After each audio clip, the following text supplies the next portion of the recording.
में आप सभी का स्वागत है। दोस्तों, मेरा नाम संजय है। हमारी बात गुलाम वंश के शासकों पर चल रही थी और पिछले क्लास में हम लोगों ने इल्तुतमिश के बारे में विस्तृत अध्ययन किया था, उसके विजय अभियान और उसे दिल्ली सल्तनत का वास्तविक संस्थापक क्यों कहा जाता है।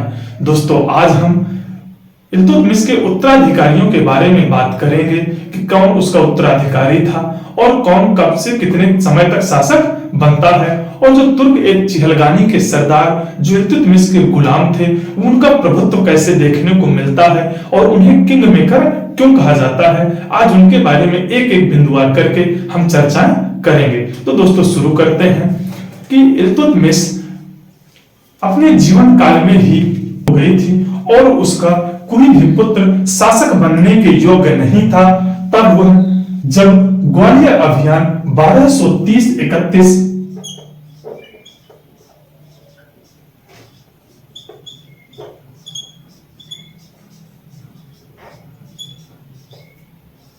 पर जाता है तो दिल्ली का कार्यभार अपनी पुत्री रजिया को सौंप दिया था, और जब वह अभियान से वापस आता है तो रजिया के कार्यों को देखकर बहुत प्रभावित होता है और जो चांदी का टंका था उस पर रजिया का नाम अंकित करवाता है और उसे अपना उत्तराधिकारी नियुक्त कर दिया था।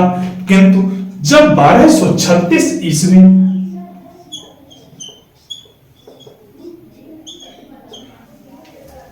इल्तुतमिश की मृत्यु होती है, उसकी मृत्यु के अगले ही दिन इल्तुतमिश की पत्नी शाह तुर्कान अमीरों के साथ मिलकर अपने पुत्र रुकनुद्दीन फिरोज शाह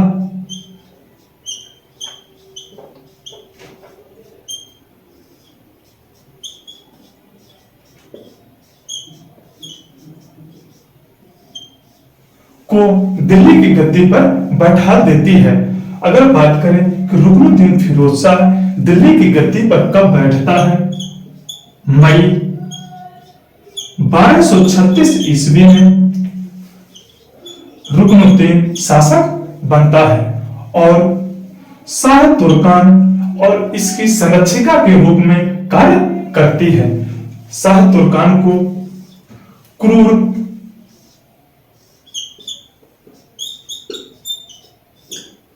और निर्दयी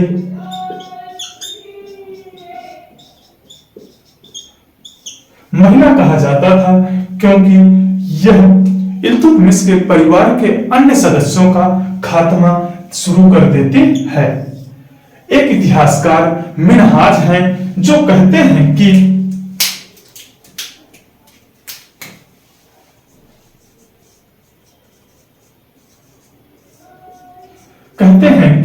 रुकनुद्दीन फिरोज शाह नशे की हालत में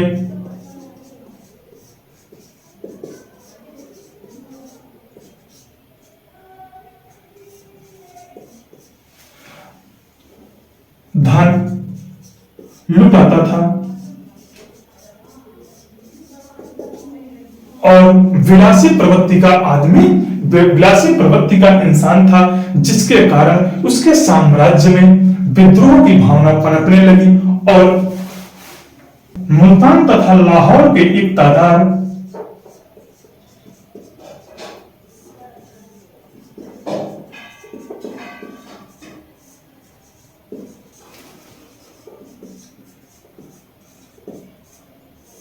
रुकनुद्दीन फिरोज शाह के विरुद्ध विद्रोह कर देते हैं।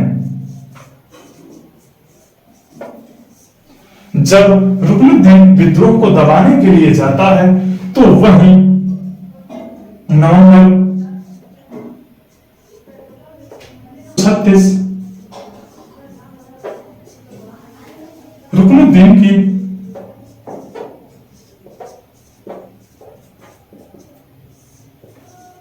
मृत्यु हो जाती है। मुल्तान और लाहौर के जो इक्तदार थे वह रुकनुद्दीन के विरुद्ध विद्रोह कर देते हैं, और जब विद्रोह को दबाने के लिए रुकनुद्दीन दिल्ली से बाहर जाता है तो वही नवंबर 1236 ईस्वी में उसकी मृत्यु हो जाती है और रजिया सुल्तान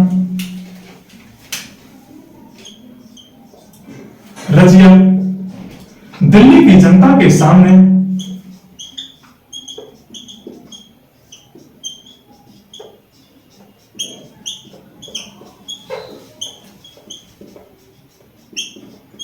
लाल वस्त्र पहनकर न्याय की गुहार लगाती है।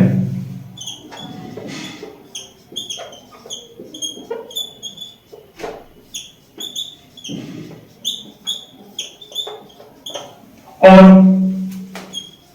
इल्तुतमिश की अंतिम इच्छा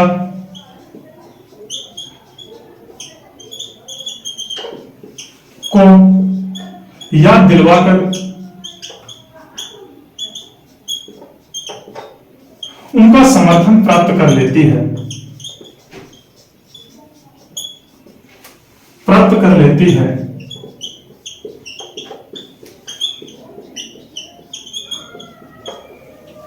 लाल वस्त्र उस समय न्याय का प्रतीक था।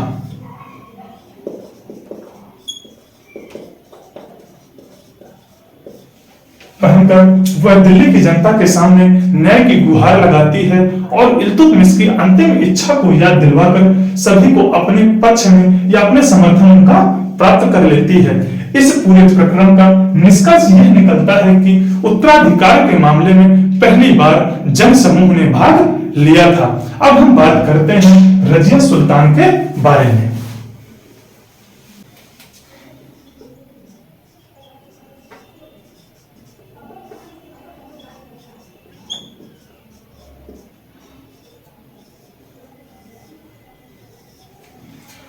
रजिया सुल्तान के पहले हम प्रारंभिक जीवन के बारे में बात करते हैं दोस्तों, फिर उसके शासक बनने के बाद कैसे चीजें घटित होती हैं उन्हें हम क्रमबद्ध तरीके से देखेंगे, या 2 चरणों में उसके शासन व्यवस्था को पूरा हम देखेंगे। तो यदि हम बात करें जन्म,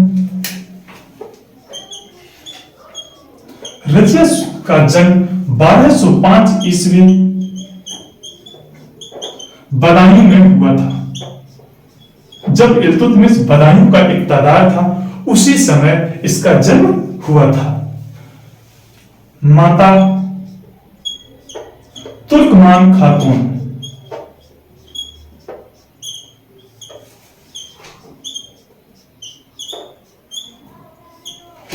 पिता इल्तुतमिश हो जाएंगे।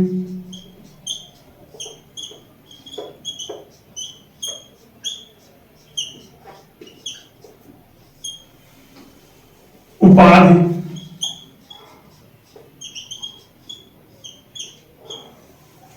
उम्मत उल निस्वा,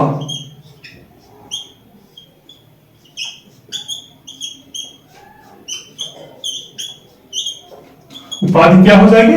उम्मत उल निस्वा। अगर इसके शासनकाल की बात करें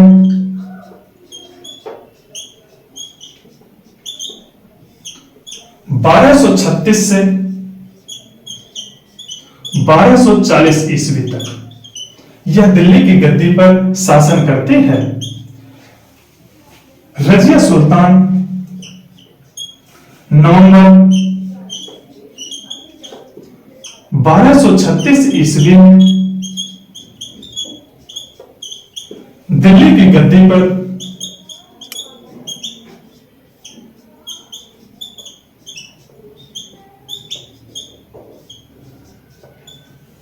बैठती है।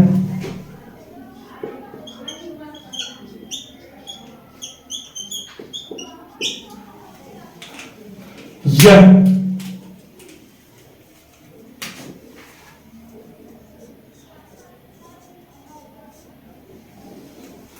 दिल्ली सल्तनत की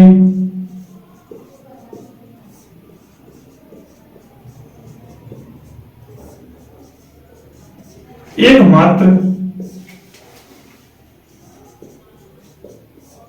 महिला शासिका है।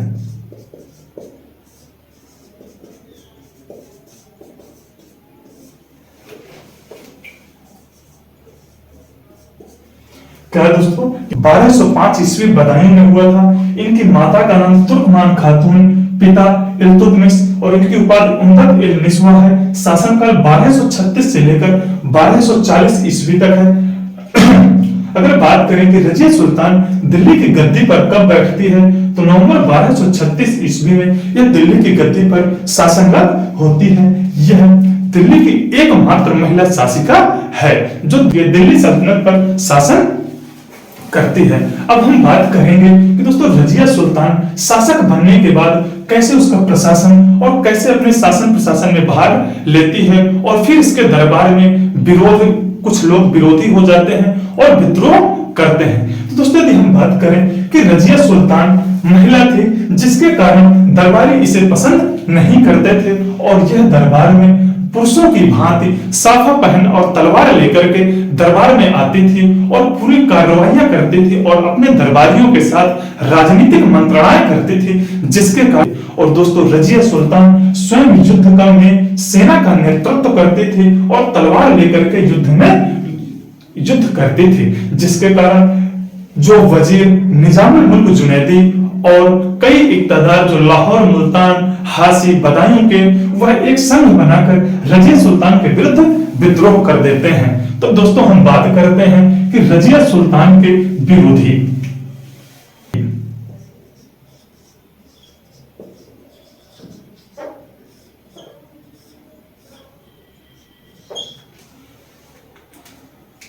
वजीर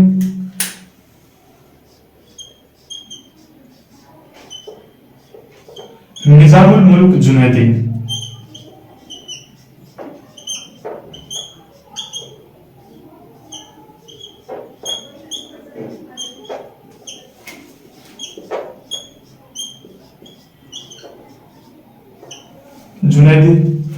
दूसरे लाहौर के इक्तदार मलिक अलाउद्दीन जानी।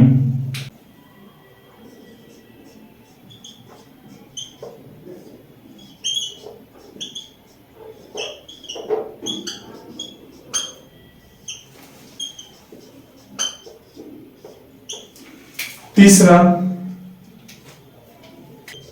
मलिक सैफुद्दीन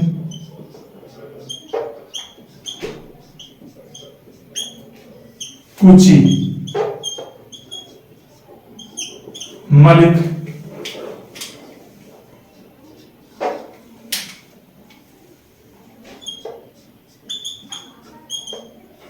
इजुद्दीन सलारी। पांचवें कबीर अयाज।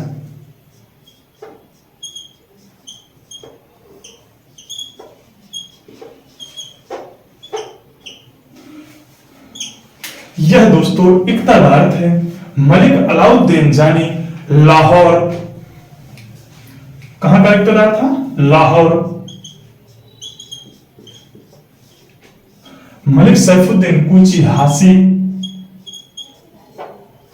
इजुद्दीन सलारी बदायूं और कबीर अयाज मुल्तान। मुल्तान के इक्तदार थे दोस्तों वजीर निजामुल मुल्क जुनैदी एक संघ बनाकर रजिया सुल्तान के विरुद्ध विद्रोह करता है, जिसमें रजिया सुल्तान ने कबीर अयाज और मलिक इजुद्दीन सलारी को अपनी तरफ मिला लेती है, जिससे वजीर लाहौर और हासी के इक्तदार रजिया सुल्तान के विरुद्ध विद्रोह कर देते हैं। रजिया सुल्तान जब इनके विद्रोह को दबाने के लिए जाती है तो इन्हें पराजित कर देती है।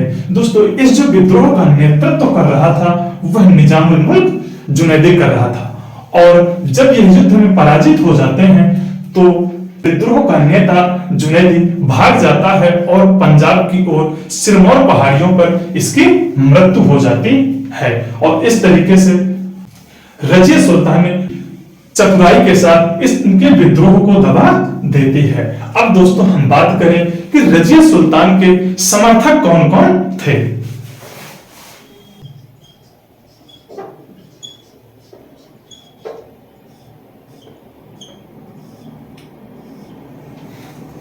पहला एतगीन,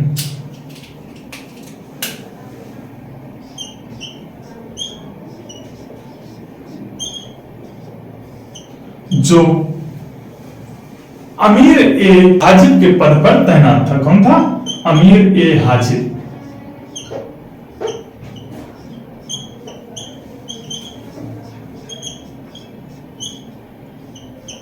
यह राजा का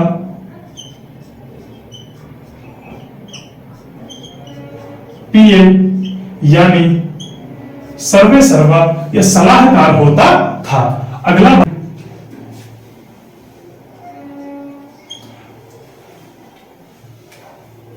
जमालुद्दीन याकूत।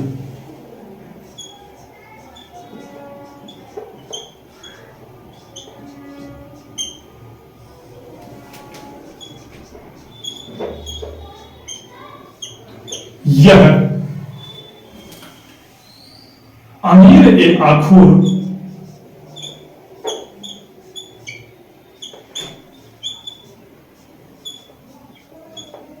यानी अश्वशाला का प्रधान था। और तीसरा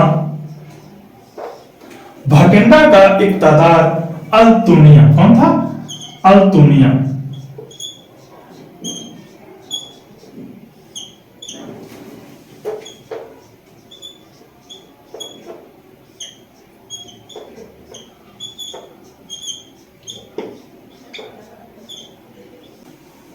अल्तुनिया भटिंडा का इक्तदार था।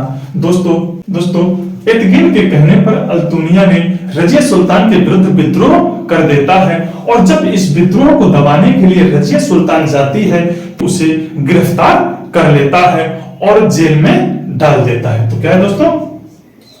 एतगिन के कहने पर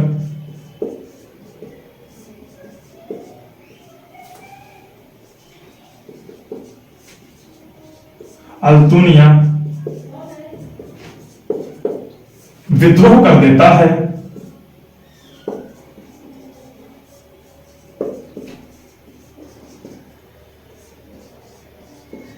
और जब रजिया विद्रोह को दबाने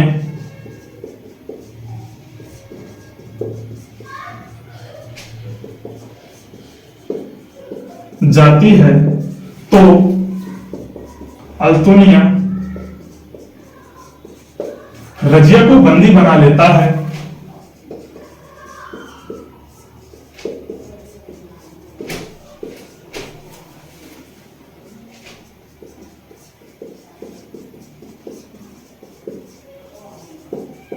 और जेल में डाल देता है।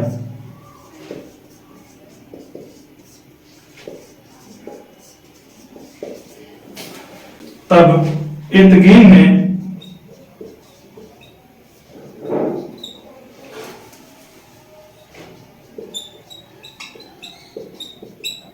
जमालुद्दीन याकूत को हराकर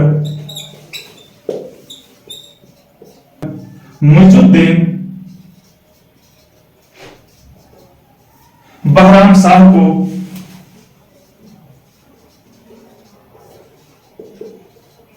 को दिल्ली की गद्दी पर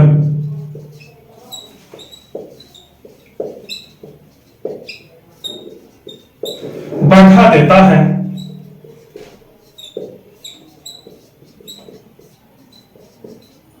और एक नायब पद नायब ए ममलकात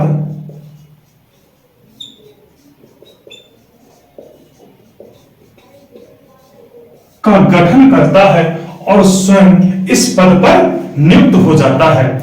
जब अल्तुनिया रजिया सुल्तान को गिरफ्तार करता है और जेल में डाल देता है तब एतगिन जमालुद्दीन याकूत को हराकर मुइजुद्दीन बहराम शाह को दिल्ली की गद्दी पर बैठा देता है और एक नया पद नायब ए ममलकात का गठन करता है और स्वयं इस पद पर नियुक्त हो जाता है। अब आगे बात करते हैं। यह बात अल्तुनिया को पता चलती है कि एतगिन नायब ए ममलकात बन गया है तो वह रजिया से विवाह कर लेता है और दिल्ली की गद्दी को प्राप्त करने का पुनः प्रयास करता है, किंतु एतगिन इन्हें पराजित कर देता है और यह जब भागते हुए जा रहे थे तो कैथल नामक स्थान पर इनकी हत्या कर दी जाती है या इनकी मृत्यु हो जाती है। तो क्या है दोस्तों, जब अल्तुनिया को पता चला कि एतगिन नायब ए ममलकात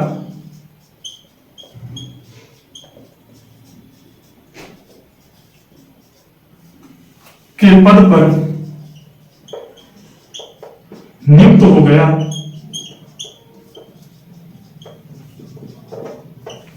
तब वह रजिया से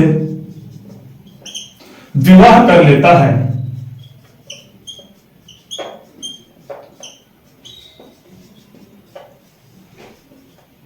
और दिल्ली की गद्दी को प्राप्त करने का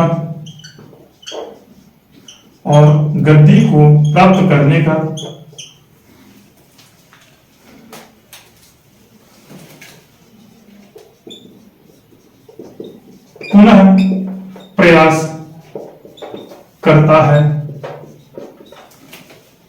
किंतु यह अभियान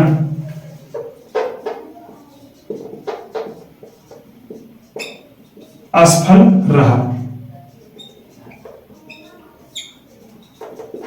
और जब यह वापस भाग रहे थे, तब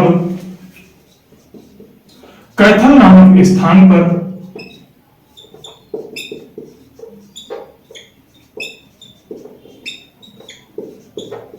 इनकी मृत्यु हो जाती है।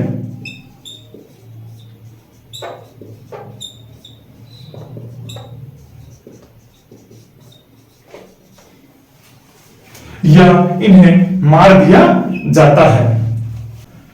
क्या था कि जब अल्तुनिया को यह बात पता चलती है कि एतगीन दिल्ली पर मुइजुद्दीन बहराम शाह को शासक बना देता है और स्वयं नायब ए ममलकात के पद पर नियुक्त हो जाता है, तब वह रजिया से, दोस्तों यह जो अल्तुनिया था यह तुर्क ए चिहलगानी का एक सरदार था और इल्तुतमिश का गुलाम था। तो यह रजिया इल्तुतमिश की पुत्री रजिया सुल्तान से शादी कर लेता है और दिल्ली के सिंहासन या गद्दी को पुनः प्राप्त करने का प्रयास करता है, किंतु जब यह जाते हैं तो एतगीन इन्हें पराजित कर देता है और जब अपनी जान बचाकर भाग रहे थे तब कैथल नामक स्थान पर इनकी मृत्यु हो जाती है या इनकी हत्या कर दी जाती है। दोस्तों आज की क्लास हमारी कैसी लगी कमेंट करके जरूर बताइएगा। धन्यवाद। जय हिंद।